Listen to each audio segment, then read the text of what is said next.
ولن يتمنوه أبدا بما قدمت أيديهم والله عليم بالظالمين۔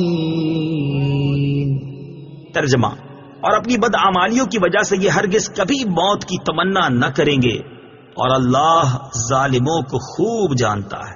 وَلَن يَتَمَنَّوْا، اور ہرگز موت کی تمنا نہ کریں گے۔ تفسیر صراط الجنان میں ہے، یہ غیب کی خبر اور معجزہ ہے کہ یہودی نبی کریم علیہ الصلوۃ والسلام اور اسلام کی شدید مخالفت کے باوجود بھی موت کی تمنا کا لفظ زبان پر نہ لا سکے۔ وَلَتَجِدَنَّهُمْ أَحْرَصَ النَّاسِ عَلَى حَيَاةٍ وَمِنَ الَّذِينَ أَشْرَكُوا يَوَدُّ أَحَدُهُمْ لَوْ يُعَمَّرُ أَلْفَ سَنَةٍ وَمَا هُوَ بِمُزَحْزِحِهِ مِنَ الْعَذَابِ أَن يُعَمَّرَ وَاللَّهُ بَصِيرٌ بِمَا يَعْمَلُونَ۔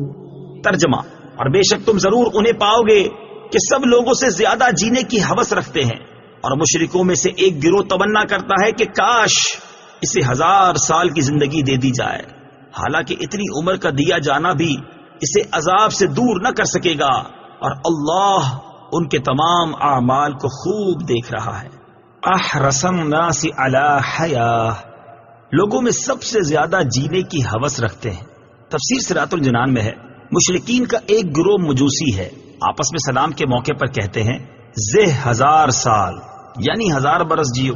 ان کے اس قول کے پیش نظر آیت کا خلاصہ یہ ہے کہ اے حبیب صلی اللہ تعالی علیہ وآلہ وسلم، مجوسی مشرک 1000 برس جینے کی تمنا رکھتے ہیں، اور یہودی ان سے بھی بڑھ گئے کہ انہیں جینے کی ہوس سب سے زیادہ ہے، حالانکہ اتنی عمر کا دیا جانا بھی اسے جہنم کے عذاب سے دور نہ کر سکے گا، اور اللہ تعالیٰ ان کے تمام اعمال کو خوب دیکھ رہا ہے، اور ان کا کوئی حال اللہ تعالیٰ سے چھپا ہوا نہیں۔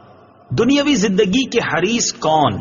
یاد رہے کہ کفار دنیاوی زندگی پر حریص ہوتے ہیں اور موت سے بہت بھاگتے ہیں، جبکہ مومن کی شان یہ ہے کہ وہ اگر زندگی چاہتا ہے تو صرف اس لیے کہ زیادہ نیکیاں کرے، آخرت کا توشہ جمع کرے، اور آخرت کا زاد راہ جمع کرنے کے لیے زندگی چاہنا اچھا ہے کہ یہ زندگی کی ہوس نہیں بلکہ آخرت کی تیاری ہے۔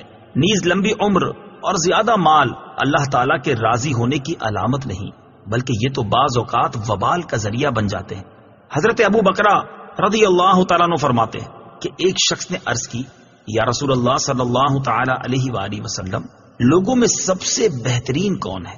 ارشاد فرمایا، جس کی عمر لمبی ہو اور عمل نیک ہو۔ اس شخص نے پھر عرض کی، لوگوں میں سب سے برا کون ہے؟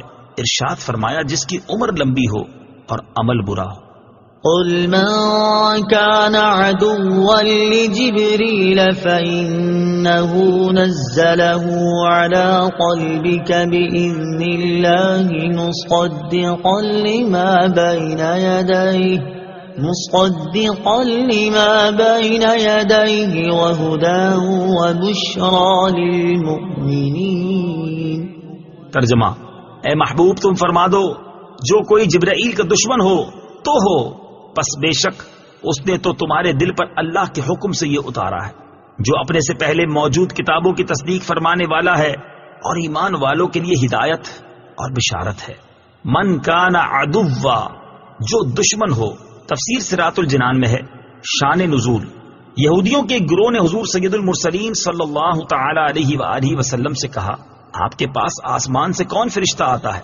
نبی اکرم علیہ الصلوۃ والسلام نے ارشاد فرمایا، میرے پاس حضرت جبرائیل علیہ الصلوۃ والسلام آتے ہیں۔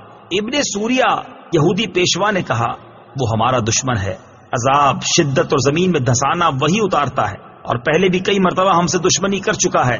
اگر آپ صلی اللہ تعالی علیہ وسلم کے پاس حضرت میکائیل آتے تو ہم آپ صلی اللہ تعالی علیہ وسلم پر ایمان لے آتے۔ یہودیوں کی یہ بات سراسر جہالت تھی، کیونکہ حضرت جبرائیل علیہ الصلوۃ والسلام تو جو چیز بھی لائے وہ اللہ تعالیٰ کے حکم سے تھی، تو حقیقت میں یہ اللہ تعالیٰ سے دشمنی تھی۔ بلکہ اگر یہودی انصاف کرتے تو حضرت جبریل امین علیہ الصلوۃ والسلام سے محبت کرتے اور ان کے شکر گزار ہوتے کہ وہ ایسی کتاب لائے جس سے ان کی کتابوں کی تصدیق ہوتی ہے۔